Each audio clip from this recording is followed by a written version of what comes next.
إن الحمد لله نحمده ونستعينه ونستهديه ونستغفره ونعوذ بالله من شرور أنفسنا ومن سيئات أعمالنا من يهده الله فلا مضل له ومن يضلل فلن تجد له وليا مرشدا أشهد أن لا إله إلا الله وحده لا شريك له وأشهد أن سيدنا محمدا عبده ورسوله اللهم صل وسلم وبارك على سيدنا محمد وعلى آله وصحبه وبارك وسلم أما بعد فيا عباد الله اتقوا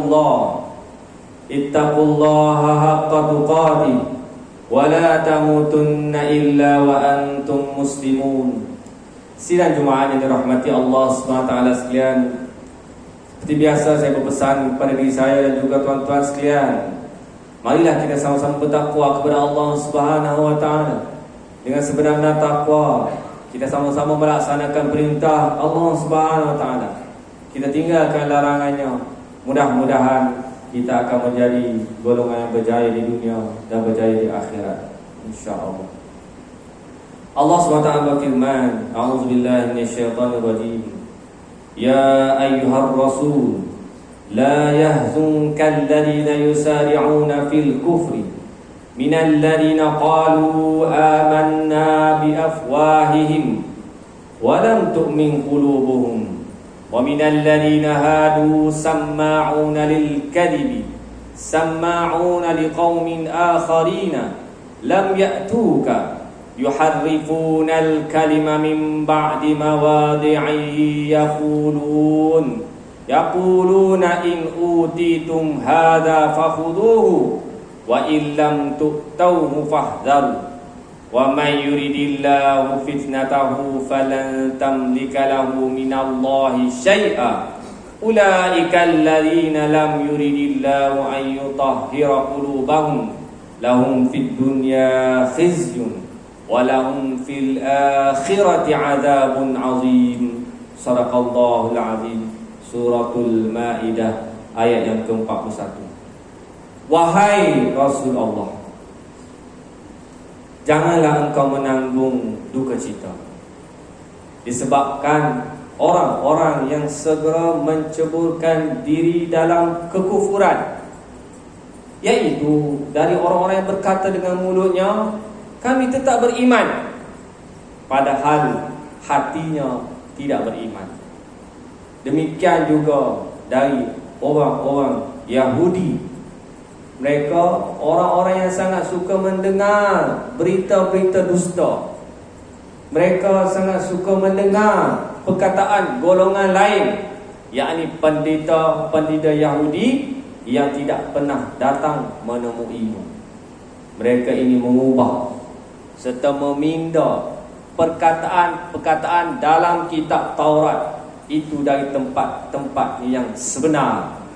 Mereka berkata, jika disampaikan kepada kamu hukum seperti ini, maka terimalah dia. Dan jika tidak disampaikannya kepada kamu, maka jagalah diri baik-baik. Dan sesiapa yang dikehendaki Allah kesesatannya, maka engkau tidak akan berkuasa sama sekali menolak sesuatu apapun yang datang dari Allah untuknya. Mereka ialah orang-orang yang Allah tidak mahu membersihkan hati mereka bagi mereka kehinaan di dunia, dan di akhirat kelak mereka beroleh azab siksa yang besar. Suratul Maidah ayat 41. Allah Taala menyebut lagi dalam ayat yang lain, walaqad ataina Musal kitaba wa qaffayna min ba'dihi birrusul wa ataina Isa ibn Maryam al-bayyinati wa ayyadnahu bi ruhil qudus afa kullama ja'akum rasulun bima la tahwa anfusukum mustakbartum fa fariqan kadzdzabtum wa fariqan taqtulun wa qalu qulubuna ghuf bal la'anahumullahu bi kufrihim faqalilan ma yu'minun. Dan sesungguhnya kami telah memberikan kepada Nabi Musa kitab Taurat, dan kami iringi kemudian daripadanya dengan beberapa orang rasul, dan kami berikan kepada Nabi Isa bin Maryam beberapa mukjizat, serta kami teguhkan kebenarannya dengan Ruhul Kudus, yakni Jibril. Maka patutkah tiap-tiap kali datang kepada kamu seorang rasul membawa suatu kebenaran yang tidak disukai oleh hawa nafsu kamu, kamu dengan sombong takbur menolaknya, sehingga sebahagian dari rasul-rasul itu kami dustakan, dan sebahagian yang lain pula kamu membunuhnya. Dan mereka, yakni kaum Yahudi, berkata pula, hati kami tertutup, tidak dapat menerima Islam. Sebenarnya hati mereka tidak tertutup, bahkan Allah telah melaknat mereka disebabkan kekufuran mereka, dan maka mereka sedikit benar mereka yang beriman. Suratul Baqarah ayat 87 hingga 88. Sidang Jumaat yang dirahmati Allah SWT sekalian, beberapa ayat-ayat yang kita bacakan tadi, Allah telah membongkar isi hati orang-orang Yahudi sejak dahulu lagi. Walaupun mereka menggunakan kekayaan yang sangat tinggi, menggunakan media yang dilindungi, tetapi zaman sekarang Zionis Yahudi yang cuba untuk menutup kezaliman, cuba untuk memutar belik seolah-olah mereka lah yang menjadi mangsa, menjadi play victim, dituduh pejuang Islam sebagai teroris dan mereka sebagai mangsa. Sebenarnya tak hairanlah, kerana Allah Ta'ala, Tuhan yang mencipta, telah membongkar sendiri sifat mereka sejak dahulu. Kalau agama dan rasul dulu-dulu pun didustakan, rasul-rasul dibunuh, apalah sangat dalam perkataan lain, dalam perkara lain lebih mudah untuk mereka dustakan dan melakukan apa sahaja seperti yang kita lihat sekarang. Sebab itulah kita hidup di dunia ini, kita tidak boleh lari dari pedoman Al-Quran, supaya segala apa yang berlaku di hadapan mata kita ini, kita mudah untuk memahami tentang perkara tersebut. Walau bagaimana hebat perancangan mereka dan pelibatan CIA, Mossad dan sebagainya, mencipta laporan-laporan pembohongan yang menghalalkan nyawa jutaan manusia, mereka tidak dapat lari daripada hukum Allah.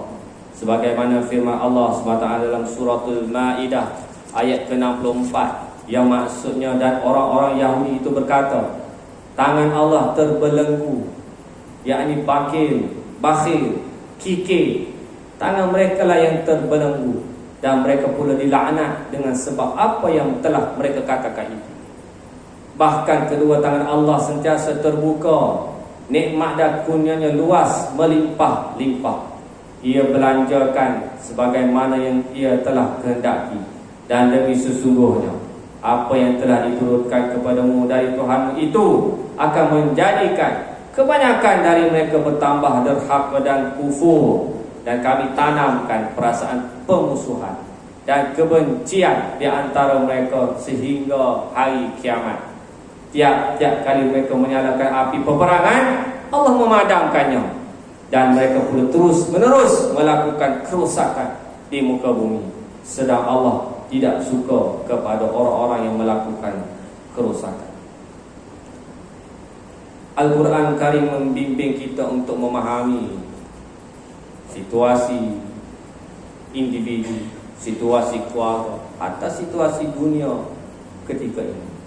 Memandu kita untuk memahami bagaimana mereka sanggup untuk mengepung Gaza dan menjadikan ia penjara terbesar, dan bagaimana kita memahami ada sekelompok manusia yang akan bangkit walaupun selepas 75 tahun ditindas. Dengan kebangkitan tersebut memberikan suatu kekuatan yang sangat luar biasa, yang sehingga kini tidak dapat ditumpaskan, kerana Allah SWT sendiri telah membongkar akan kelemahan yang ada pada diri mereka, iaitu mereka ni sebenarnya adalah pengecut dan sangat takut sebenarnya. Mereka hanya mampu menyerang daripada jauh dengan bom-bom dan segala macam persenjataan. Tetapi Allah Ta'ala membongkarkan isi hati mereka dalam suratul Ma'idah ayat yang ke-82. Allah Ta'ala berfirman, la tajidanna asyaddan nasi adawatan lilladzina amanu al-yahuda walladzina asyraku wa la tajidanna aqrabahum mawaddatan lilladzina amanu alladzina qalu inna nasara dzalika bi anna minhum qissisina wa rubbanan wa annahum la yastakbirun.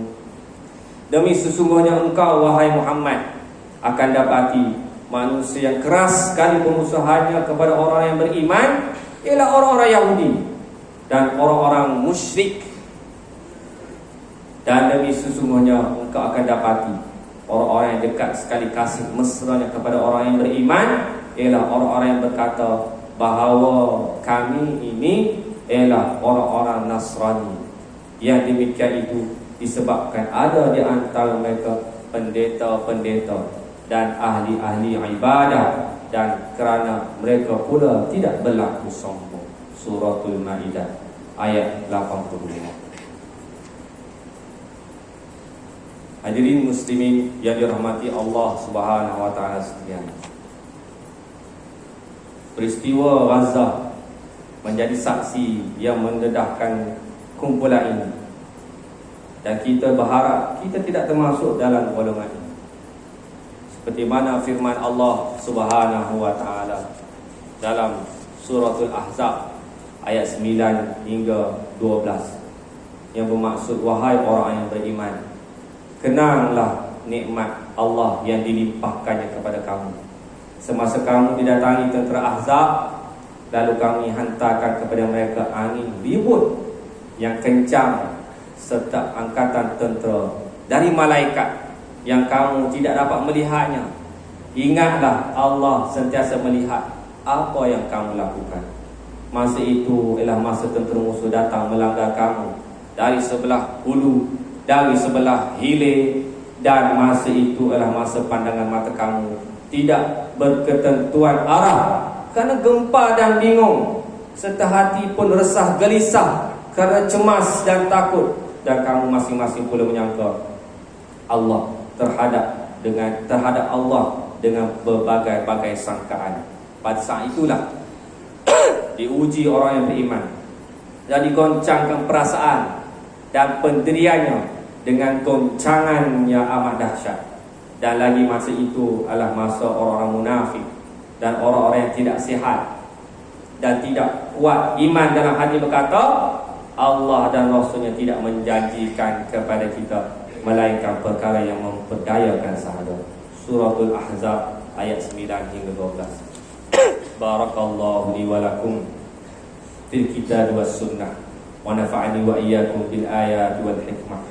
Aqulu qawli hadha in kana sawaban faminallahil mannan wa in kana khata'a famin nafsi wasyaitan. Wa astaghfirullahal azim li wa lakum wa lisairil muslimina wal muslimat wal mu'minina wal mu'minat innahu huwal ghafurur rahim.